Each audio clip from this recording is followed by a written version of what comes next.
ভাই নতুন প্যাকেট ঢুকলো নাকি? হ্যাঁ 21 নম্বর। খোঁজ না তো প্যাকেটে কোনো সুন্দরী সন্দেশ এসছে কিনা। আরে ওটা তোর অপোজিটে সাহা ভ্যারাইটিসের প্যাকেট। আমি চোখ বন্ধ করে বলে দিতে পারি ওতে একটা নিমকি, একটা গজা, একটা দানাদার ছাড়া কিচ্ছু নেই। কি বলছিস? এরা ওর দোকানেও ধার খায়? আরে শুধু ওর দোকানে কেন, আমার তো মনে হয় এরা জেলার সব দোকানেই ধার খায়। আমাদের দোকানেই এদের এত টাকা ধার আছে যে ওই টাকা শোধ করলে মালিকের একটা দোকান দিতে পারতো। কেন হাল খাতায় টাকা শোধ করেনি? টাকা শোধ? উল্টে 20 টাকার গুলমাজন কিনে 40 টাকার মিষ্টির প্যাকেট নিয়ে এসছে, আবার সঙ্গে ক্যালেন্ডার। আমাদের তো এবার ক্যালেন্ডারই ছাপায়নি, শুধু একটা এক্সট্রা 5 টাকার কেক প্যাকেটে গুঁজে দিয়েছে। ও বাবা, তাহলে তো প্যাকেটের হাফ জায়গা ওই মেরে দিয়েছে। আবার কি, আমি আর নিমকি কোনো রকমে চেপে চুপে এসেছি। এই কেক মালগুলো বিয়ে বাড়ি, জন্মদিন, অন্নপ্রাশন, পৌষ পার্বণ, success party, anniversary, 1 month relationship anniversary, শালা কোনোটা বাদ রাখছে না, যেখানে পাচ্ছে ঢুকে যাচ্ছে। আরে বিদেশি না, এদেশিরা তো আবার বিদেশি জিনিসে বেশি রস পায়। তো অত যখন রস চাঁটার শখ, তো প্যাকেটে একটা করে রসালো মিষ্টি দিলেই তো হয়। দিলে তো সমস্যা, রসে প্যাকেট ভিজে যাবে। তো এখনই কি এমন প্যাকেট শুকনো আছে?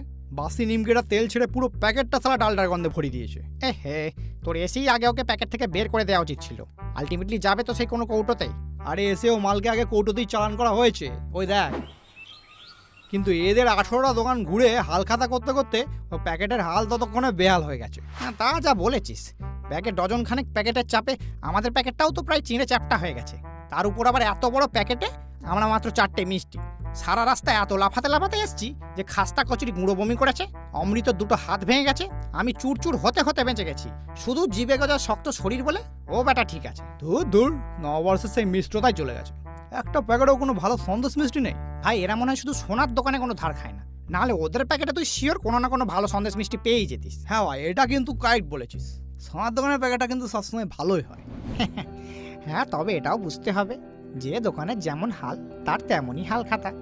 আগে যে ছিল লালে লাল, এখন তো তার শেষই হয় না লাল খাতা। আগের মতো কি আর বেচা কেনা হয়? কত কাস্টমার গেছে কেটে, কে যাবে আর ছোট্ট দোকানে, বরং ডিসকাউন্ট দেয় সুপার মার্কেটে। আর তাছাড়া কদিন পর হবেও না হাল খাতা, থাকবেও না এ প্রথা। শুধু বাসি প্যাকেটে থাকতে পারে কিছু সস্তার মিষ্টতা। ওহ, কি মিষ্টি ইমোশনাল কবিতা, যেন আবেগের ধারবাকি। ভাই নতুন